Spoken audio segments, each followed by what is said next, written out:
Good evening. I'm Carrie. This is Student Loan Chit Chat. This is a review this is a video reaction from the YouTuber Caleb Hammer, Financial Audit. I strongly suggest recommending to his channel. He is outstanding. I discovered him about 6 months ago, and basically what he does is he sits down with everyday people and discusses their finances, and he helps them try to improve and see where perhaps they went wrong. This particular conversation that I'm going to do a reaction to, I actually saw this about 2 months ago. I only viewed it once, and this was before I became a reaction channel just a couple weeks ago. But this particular interview really caught my attention because the gal is young, she wants to be a model, and basically she has every reason under the sun as to why she's broke.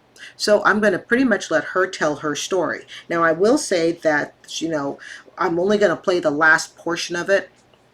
But in the first portion, it basically talks about, how she had a father who allegedly misused some of her inheritance, and so she wasn't able to have the funding for school like she thought she would have, and she explains that's why she ran up $250,000 in debt. Also, she talks about how she has to have a roommate. Her roommate lost a job. They had to bring on a third roommate, yada yada. So I will leave the video. I will leave a link to the video in the description box so you can watch it uninterrupted.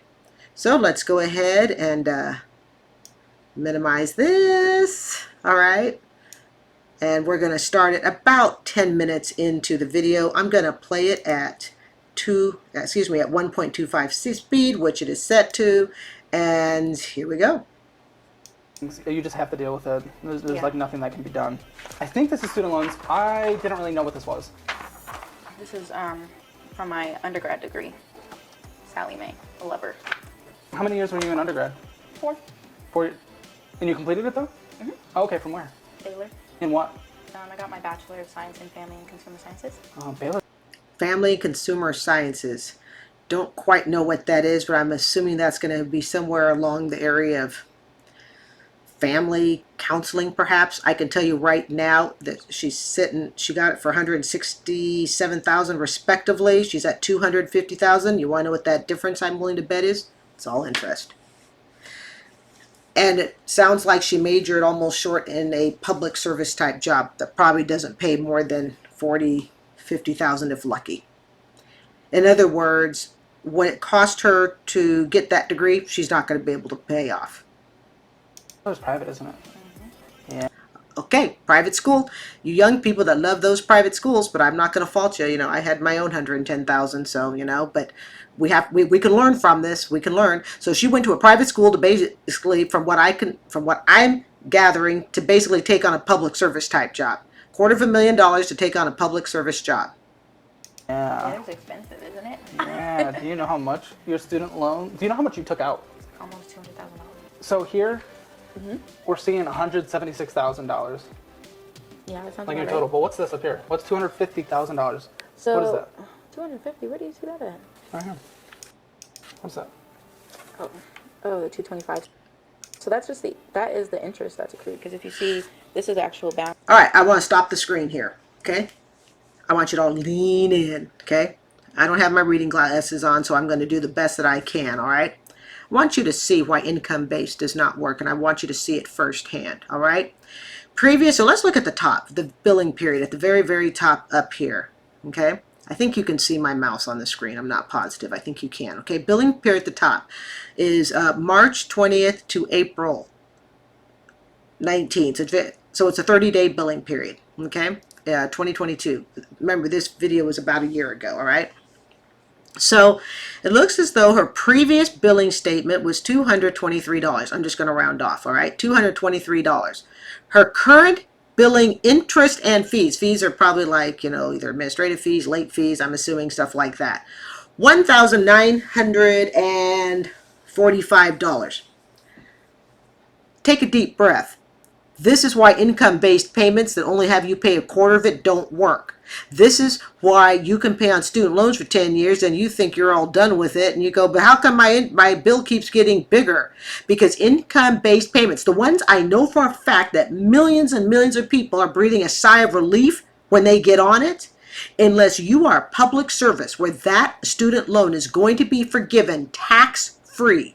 You will never get out of student loan debt making income-based payments. And after you've made your income-based payments for 20, 25 years, and remember, that's making payments, not putting it in forbearance, not putting it on deferment, okay? Not putting it in default or anything else. That is after you have solidly made the 20, 25, even 30-year payment. Okay, I think the most of it is like around 20, 25. Then it goes to the IRS as an IRS tax bill. I want you to look closely. $1,945 is the interest. This is why you cannot pay your student loan bill off, and you feel like you're swimming and swimming and swimming and sinking with no life raft. This is why when they say to her something like, and I know people are going to see this, okay, that are starting up for student loan payments, they're so relieved because, phew, income-based payment, we can take it from $1,945, we can take it to $900. And you're like, oh, great, that's wonderful, $900. Still not wonderful, but let's just, for the purposes of this young lady, okay? Where do you think that $1,000 a month is going to go? They're certainly not excusing it. That $1,000 a month is going to be added to the bill. Now it becomes a new bill, a new principal that now has interest based on that new bill. And it just keeps climbing. This is why it's a runaway train. If you watch some of my previous reaction videos from this past week with people who have $400,000 in student loan debt, couples that have $500,000 in student loan debt, it's why it becomes a runaway train. It's interest on the interest. Income-based does not work. She has to pay $1,945.68. I hope I'm reading this correctly, okay? That's what she has to pay every single month just to keep her bill from increasing. That doesn't get her anywhere further ahead. It doesn't even pay off the bill. Now I'm going to give you some perspective. Being debt-free, my entire monthly cost of living is about $1,800 a month. That includes HOA fees, my car, my Toyota Corolla that I love to lease, okay? That includes everything. Insurance, $200 a month towards my medical. When I tell you student loans will dictate every aspect of your life, they dictate every aspect of your life. This $1,900 bill to basically go into sounds like a social service, family counseling type job, that doesn't take no $250,000. That does not take $250,000 to do that. This is what happens when you lead with your emotions on your finances. And it's not just to student loans. It's when you lead with your emotions for finances for anything. Whether you're charging up credit cards, whether you're overspending on gambling. Okay? You're leading with your emotions. This is what she's going to have to pay per month just to break even. Quite breathtaking when you see it. And of course, student loans companies, they send the check to the school because we don't want to inconvenience the student and show you the bill every quarter. Don't worry. You just go to school. We got you covered on the back end. And before you know it, you're like, I entered college at 20 and I came out with, a $200,000 bill. Actually, what was it? She took 175. All that other stuff is interest that's accrued. Balance, and then this shows the interest and fees. And so the current balance is $225. You're $250,000. There we go. There we go. Dollars in debt. Social work is so good, but you get. Oh, I was right. Okay, I was going to say, it sounds like social work stuff. Like I said, I've seen this video once, but it was during the summer. Paid nothing to take out so much money in debt. But none of those loans are related to grad school. My grad school is being paid for by my job. How are you going to pay? Oh, that's wonderful. Your grad school's being paid for by your job. That's like saying, hey, I jumped in the pool. There's no water, but at least there's cement at the bottom. Or something like that. Pay this off? How are you even going to come close to paying this off if you're losing $1,694 a month? How are you going to come? Where do you even start? Well, right now, nothing is. Especially since the smallest one is $28,000. Her smallest bill is $28,000. Let's take away all the other bills. $28,000. $28,000, and that's the small bill. And you notice the laughter. You notice how there's always laughter. Laughter seems to go along with people who cannot pay their bills. I'll be honest, ever since I've had control of my finances, and I've had control of it now for several years, and it's finally gotten me to the good spot I'm at in today, but I have had control of it for several years. There's nothing to laugh about. When you're in control, you don't need to laugh. Okay? The laughter is a symbol of, it's a coping. It's a coping mechanism. It's a way to kind of shrug off reality. It's a way to convince yourself that everything's okay. No, no. That was the smallest taken out. The current balance of the smallest one is $37,000. That's Are you guys seeing, young people, are you guys seeing how fast the interest grows on this thing? Are you seeing how fast the interest grows? is the same size as the average student loan that anyone who goes to college has in the United States. Is right around that. Exactly. The average student loan debt is $38,000, $39,000 a year. That's the average, okay? She's holding on to $250,000. 4, 8, 12, 16, 20, 20. She's holding on to 6 times the amount. I told you I'm bad at math. Hey, it's okay. When I was applying to colleges, like when I figured out like the amount for each college that I applied to, Baylor had always been my dream school. And there we go. What are we basing it on? It's my dream school. Your dream school don't give a crap if you can pay the bill or not. Your dream school don't give a crap whether or not you have to work 3 jobs. Your dream school don't give a crap whether or not they lied to you and told you, oh yeah, you'll be able to make $75,000 in social services coming out the gate. Your dream school doesn't care. We need to start teaching young people that your dream school, it is a marketing product. It's marketing. It's not about you. And this is why you as the individual have to be responsible. I believe that schools should be held legally responsible for convincing young people to go there if they tell them they're going to get a great job afterwards. There should be some sort of liability if a school tells a student that. People need to understand that your dream school doesn't give a rip about you personally. They want your dollars. They want on their budget sheet, okay, we can admit so many students. We have access to so much funding from the federal government because the debt is guaranteed. We need all the federal funding we can get. That's what it's about. Stop personalizing your emotions to your school because your school don't care.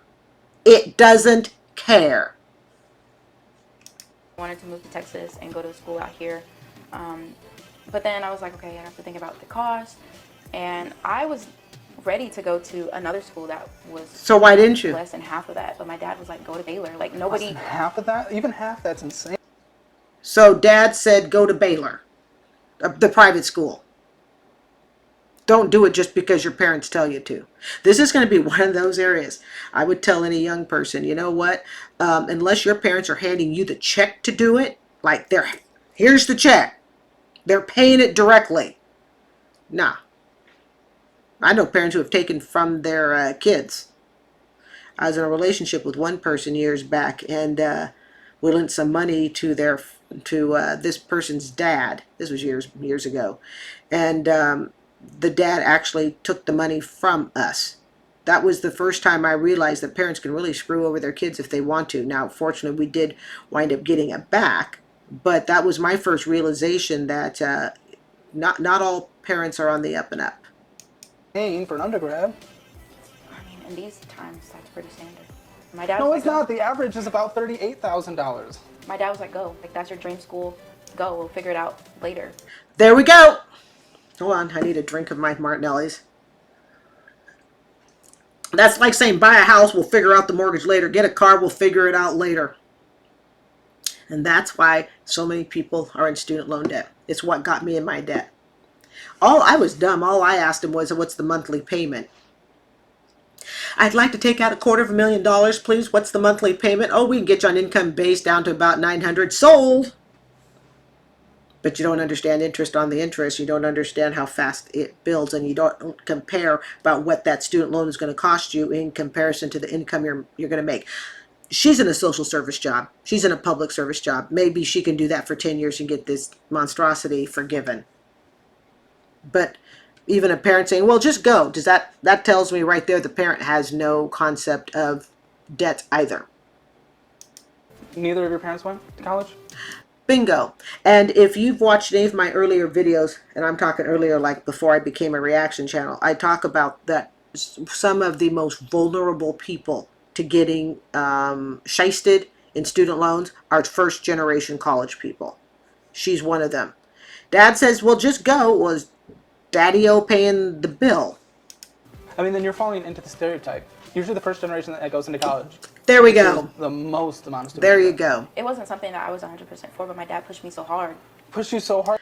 Nah. This woman seems like she can hold her own in a conversation pretty darn well.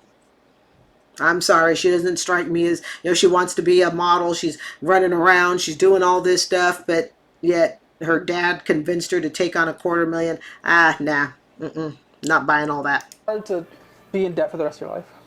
Yeah, now he feels different about it. Does he feel different and enough about it to like generously pay $250,000? Well, that was our deal. But me and my dad have a really bad relationship, and so now our relationship is solely about money because that's not the only thing he fucked me over on. Yeah, when it becomes about money, it just ruins it. So, and it's like I don't have my mom to back me up, so it's like really hard. What was the deal? With that. The deal was go get your education, go graduate on time. I'll pay for it. Granted, COVID And again, was Dad there with the money? did mess up a lot of things. He's currently not working either, so, but that was like very recent. Has he paid any? A penny? Nope. So, and he where won't. heading, just with the money with the statements that you provided me, is the bankruptcy. Well, you can't clear this out with bankruptcy. You can't clear out student loans. Nope. And this is why student loans will stay for forever. She needs to get a public service job and serve for 10 years in social work. I guarantee you, unless she wins the lottery, that's the only way she's going to do it. Because more and more men are getting adverse to dating women with debt.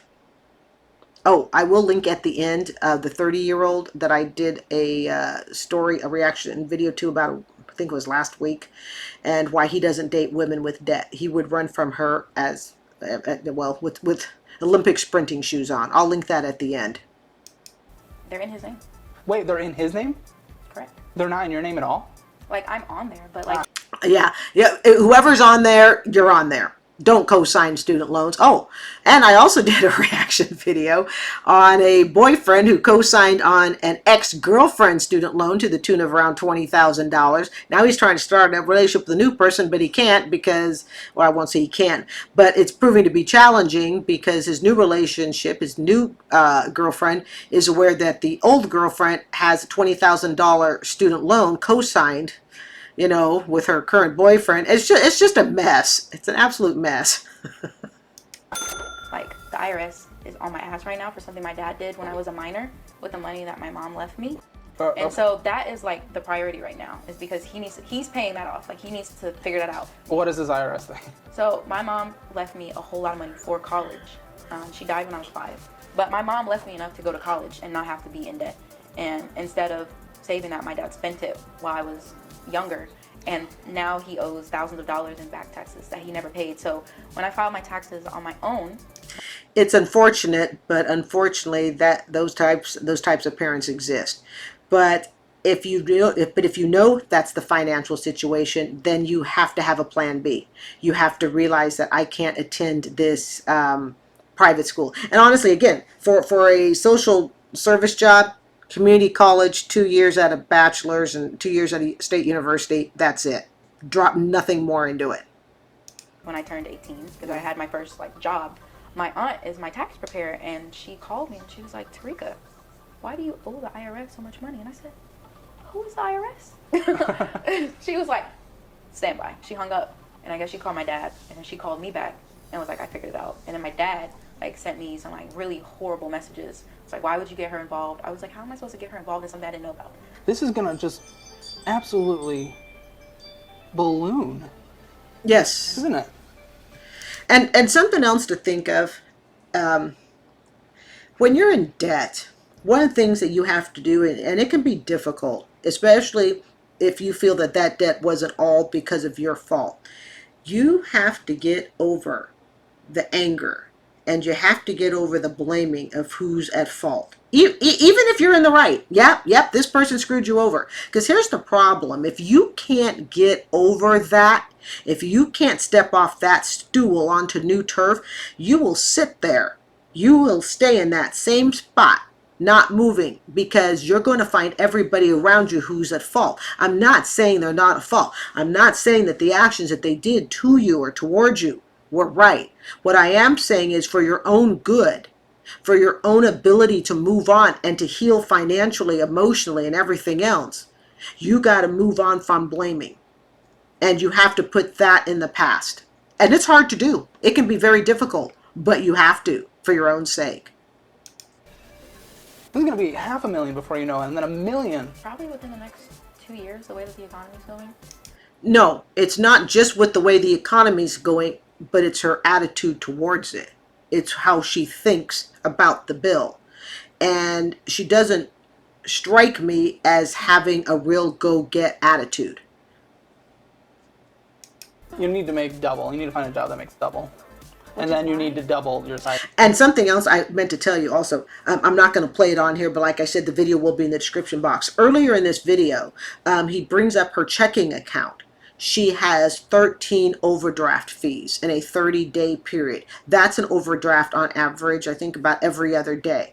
And basically her excuse for all the overdrafts is, well, you know, I've just got other things to do. I'm too busy. That's earlier in the video. Earlier in the video, he also talks about how she has about $165 fee coming out from Apple. And why doesn't she contact Apple? And she's like, well, you know, I tried to, but I'm just, you know, I made a few phone calls, excuse me, but I'm not going to, you know, try any harder. And he's like, is it worth $165 a month? Well, kind of. In other words, she has a very laissez-faire attitude towards these extra bills. And I think part of that is, one, part of the reason she has all the overdraft fees and she doesn't really appear to care about that. She orders, you know, luxury Hello Fresh a couple times a week and stuff. If we take the overdraft fees and we just look at that, in 1 month, 13 overdrafts.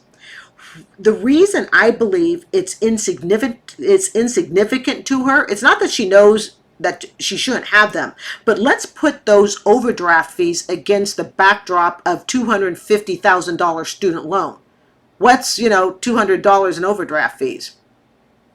You know, it's like you just keep digging a bigger hole when your bill is so high that the late fees, the overdraft fees, when all those fees start to add up and you don't even blink an eye. You know, it's because your debt is so high that you don't see it. Okay? Side hustles in terms of how much you make. And then you need to just pay the student loan off. If you don't, you're not going to be able to do anything for the rest of your life.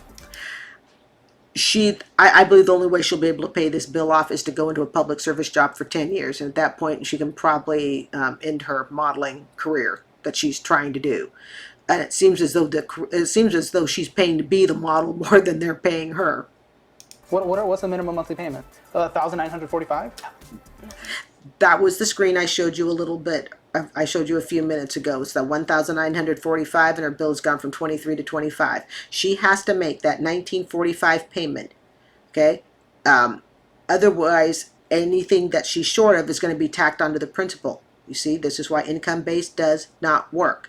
If she were going on income-based, she might get away with a $900 a month payment, but then they're going to add $1,000 of interest to her principal, and that now becomes her new principal balance, which now becomes a higher interest balance.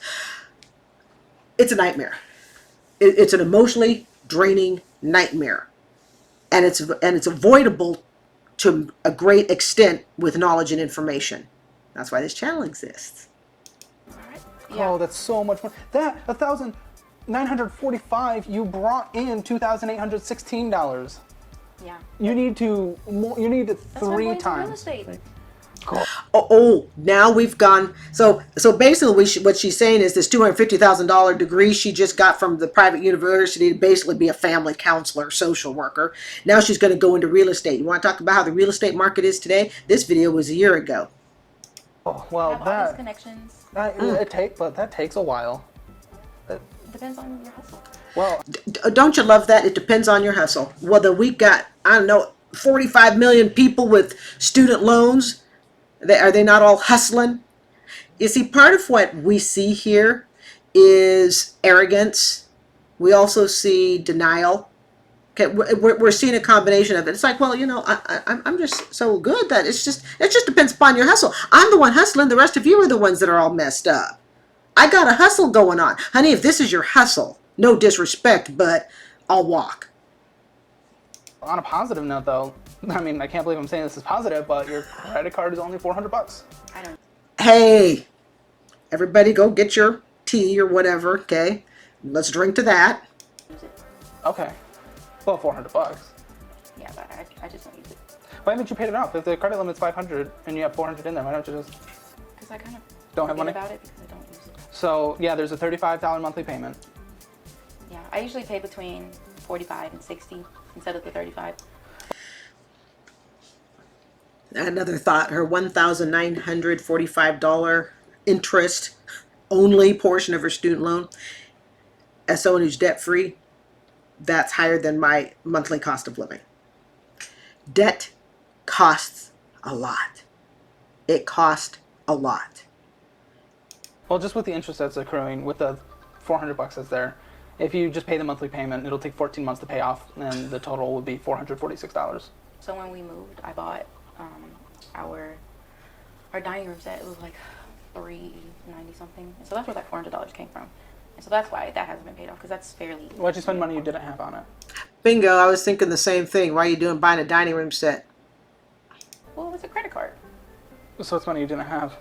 I mean, yeah, but we went half and half on the living room furniture. Do you hear the tone? Do you hear the tone? And she's young, so I'm going to try to not to be, totally cruel. But do you hear the tone? I think when people talk about the younger generation being entitled, it's not all younger people. It's not. But this one sure is. That was my half. Do you have a car loan? $13,500? Yeah, that's my car. Okay, so we have her $13,000. Why should she have a $13,000 car? Seriously. I don't think, I'm 56 and I only started leasing a couple leases back, and I like it, and I have no intention of stopping. I'll tell you this. The one nice thing about leasing a car, that I told one of my friends, it's amazing. I go into, and of course it covers all my maintenance and everything, bumper to bumper, yada yada. Nobody comes at me anymore when I take my car in, and I told one of my girlfriend, no guy shows up in his Docker pants, slightly loose black belt, a white, button down shirt, his black tie that's swinging in the air as he kneels down to tell me, well, we looked at your car with his clipboard and his blue Bic pen, we looked at your car and we noticed that, yeah, it's good that you brought in for maintenance, but we need to do this, yada yada. It's amazing. When you lease a car, I just hand them the keys, they hand it back to me, and I leave. So she has a $644. Oh, notice anything on here, people? Take a close look. Current payment $299, past due $299, late fee $44.97. This woman is swimming in late fees.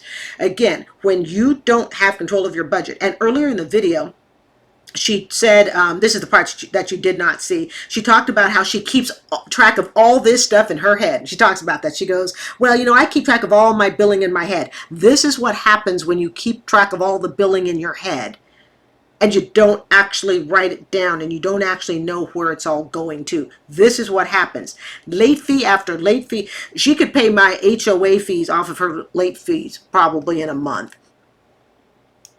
What's your car? I have a Nissan Sentra. Okay, what year? 2018. It's modest. You gotta sell that car. You have to sell this car, and then you have to get a car that's worth like $2,000. You have to. No, that's. This is a more expensive car than I ever owned, to be really honest. I think most of my used cars when I owned a car was around $10,000. I don't think I ever had a $14,000 used car, to be totally honest. And we're not just talking because of inflation and stuff.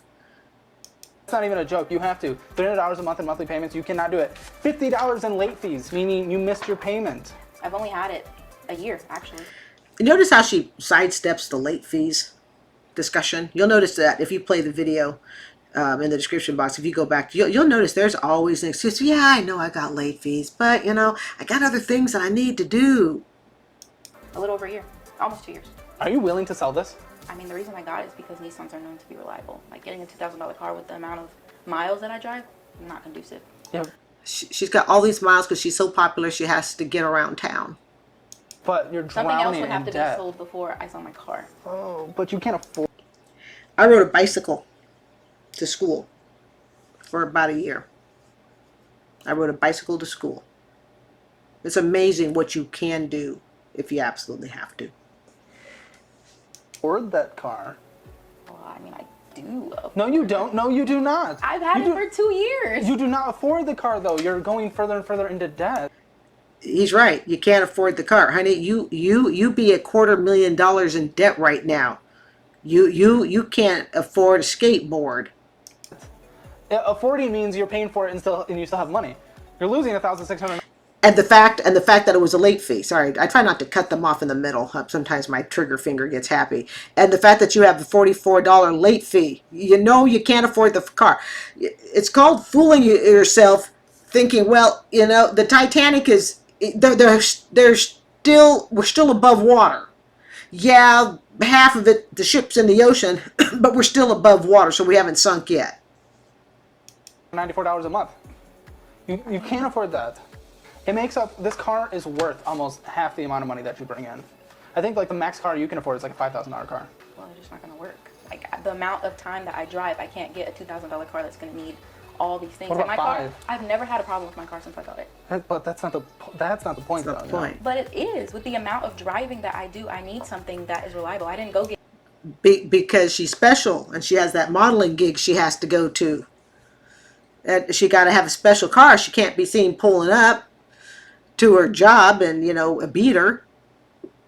a $40,000 BMW. I got a $14,000 Nissan Sentra. To drive to do the things you want, though. No, this is all for work. I do everything from home unless I'm out doing a photo shoot. Okay, well, I'll give her the benefit of the doubt. If this is really all for work, then it should be a tax deduction because she's self-employed, right? I work from home. I go to school from home. I'm a virtual assistant, real estate. So school, all the that. driving is to... Do photo shoots. Do this. Okay. This is All those photo shoots.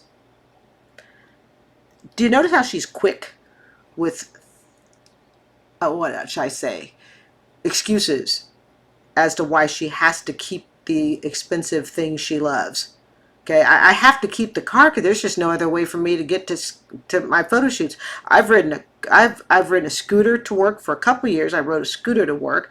I've ridden to work on a bicycle. Trust me. There are multiple ways to get around. You may not like it. It may not be the most desirable.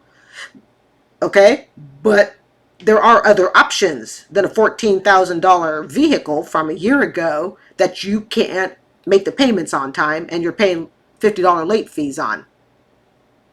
Is the photo shoot making more than this loan is worth? I mean, I do 4 No. photo shoots a week. This If my is car, really- Notice she doesn't answer the question. Is the photo shoot making more than what your loan is? Is your student loan, is the job that you have able to meet the student loan principal and interest? This question is very simple, but the willingness to hear the answer can be very difficult. really hard. problematic, then I would agree with you. But I have never had an issue with my car. No. It's not about your car. It's not about the car being functional with what you're doing right now. It's that you literally cannot afford this car. I know you think you can because technically the payments have been made. Part of spending addiction people, people who are just simply young like her overspending, I guess, there's always an excuse as to why the budget cannot be tightened up. There's always some other factor, but the one factor that is missing is personal responsibility. That's the one factor. And everything we've heard and why this interview, just caught my attention was, man, everything is, well, I have to have this because I have that. In other words, there's always something else that's dictating her need as to why she can't reel it in. Instead of saying, maybe you're right, Caleb. I really could downsize my living and I need to stop blaming other people. Instead, it's no, I have to. I just absolutely have to have this. But you're losing money and going further into debt, meaning you cannot afford it. And it's worth almost half of what you bring in annually with all the side hustles and everything combined.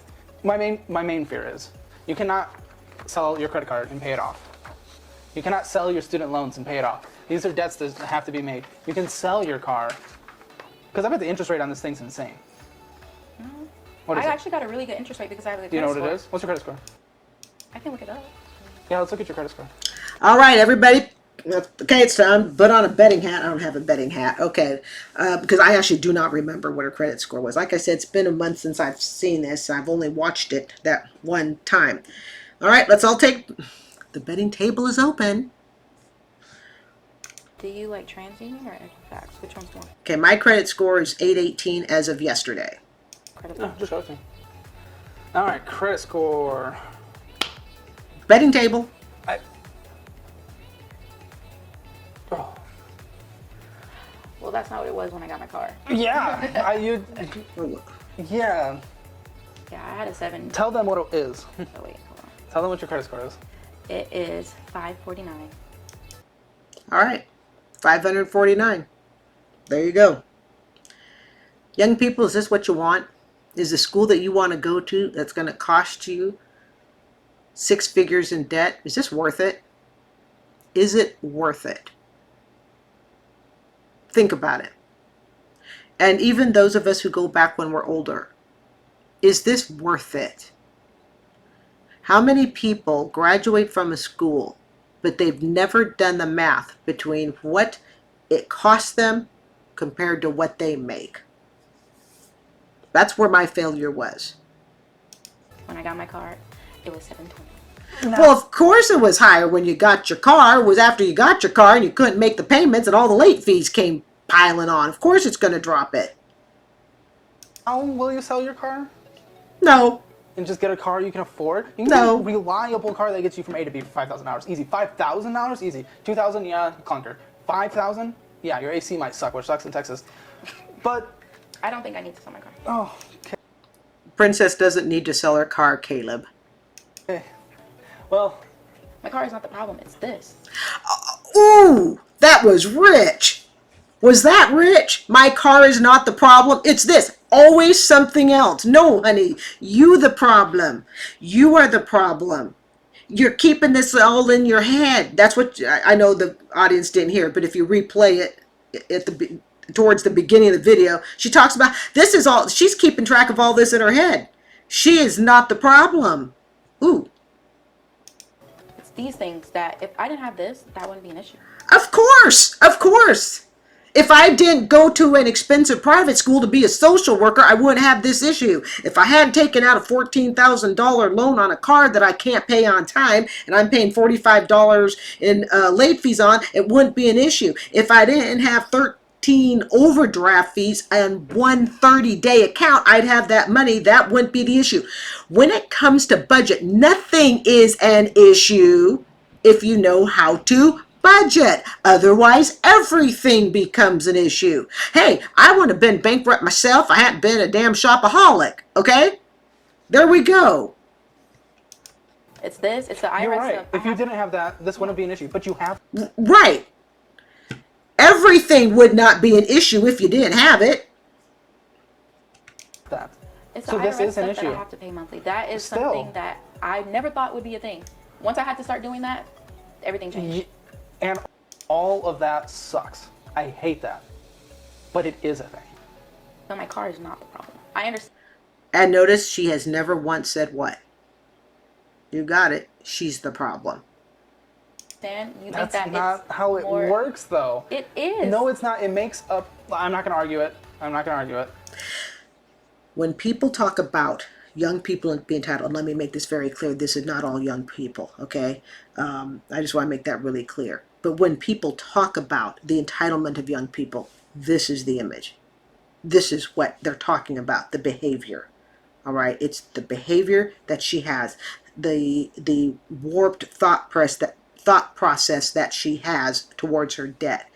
Everybody else is the problem. Well, if I didn't, none of this would be an issue if I hadn't done this. That's life. Okay? That's life. But I think she's a really good example of what people think of. And again, I'm aware that she's a first generation person. Okay, first generation to go to school, all right. But she didn't have to do this. But if she were going to be first generation and did this, I'd like to see a whole lot more humility, a bit more of, wow, Caleb, you might have a point there. But part of that defensive strategy going on in her head is if she listens to anybody other than her own voice of denial and unreason, then she's got to use logic. And people who are deeply in debt, logic hurts. Logic makes them look at their reflection in the mirror and say, the actions I took were wrong. I know someone who is very much into telling everybody that they're wrong and that they know more than everybody else. And then when anybody says, no, you might actually be wrong, then this is back and forth debate. And this is what Caleb is basically going, you know what? This is like talking to a brick wall. This is back and forth debate. And you begin to realize you can't talk to a brick wall. What do you see in the next 5-10 years? What do you want it to look like? What are you going to do to get there? Well, obviously I don't want it to be there. I think every person that looks at that is like, I don't want that. But like, I can't be like, it's going to be gone in 5 years. It's not realistic unless some. Now, if we were on the Dave Ramsey show, she should have this sucker knocked out in 3, 4, or 5 years. If you watch my Dave Ramsey reactions, you know exactly what I'm talking about, okay? Dave Ramsey's always going 3, 4, or 5 years, not with this attitude. Something like really drastically changes. Let's just start basic of 5 years. No I one's want saying it that has to to be be cut in gone. half. You want it to be cut in half. It won't be cut in half. I will bet you $1. That's it, $1.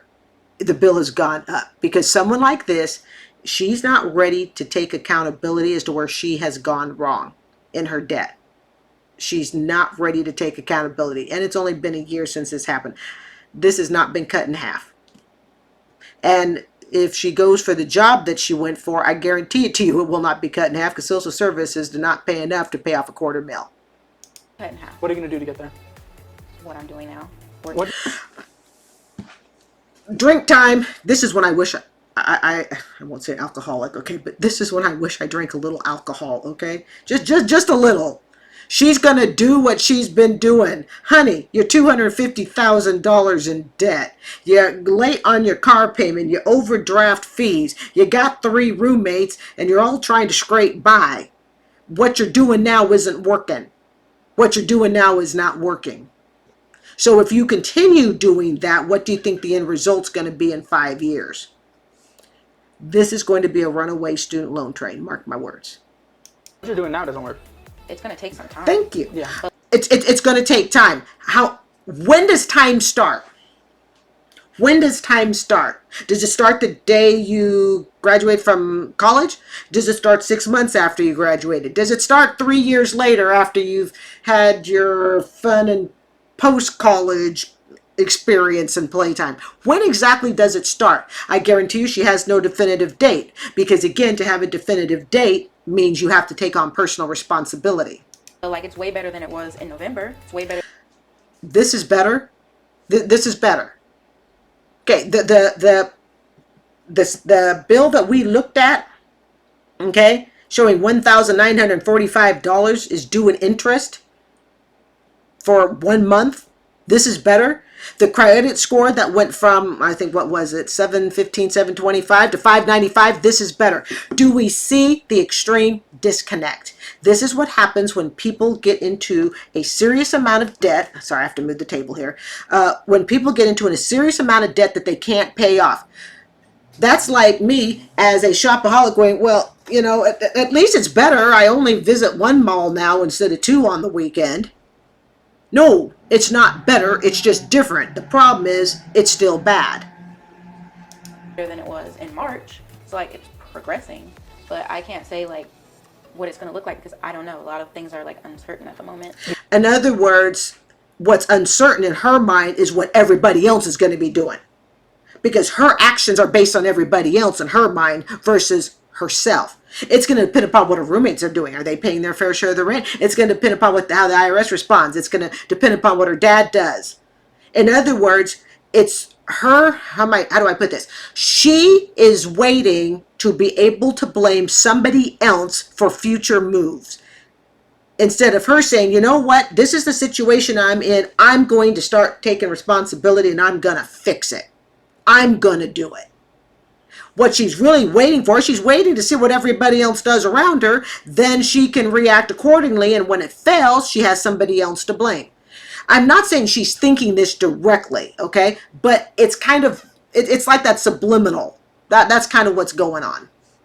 Do you do a monthly budget? No. Certain things, yeah, not like an overall budget because How do you do it for certain things? Well, apparently she doesn't do it for her checking account overdraft. She doesn't do it for a car. She sure as heck ain't doing it for a student loan. What's left? Oh, yeah, the modeling and the real estate. Would you be open to doing that?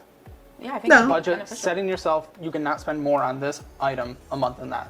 Yeah, I'll be honest, I don't think you can go out to eat anymore. I don't. Bingo! There we go. And this is what people are talking about when they say young people are being entitled. And to those young people who do not act like this, I want to personally congratulate you. All right? This is what you don't want to be. This is the attitude you don't want. Don't be this.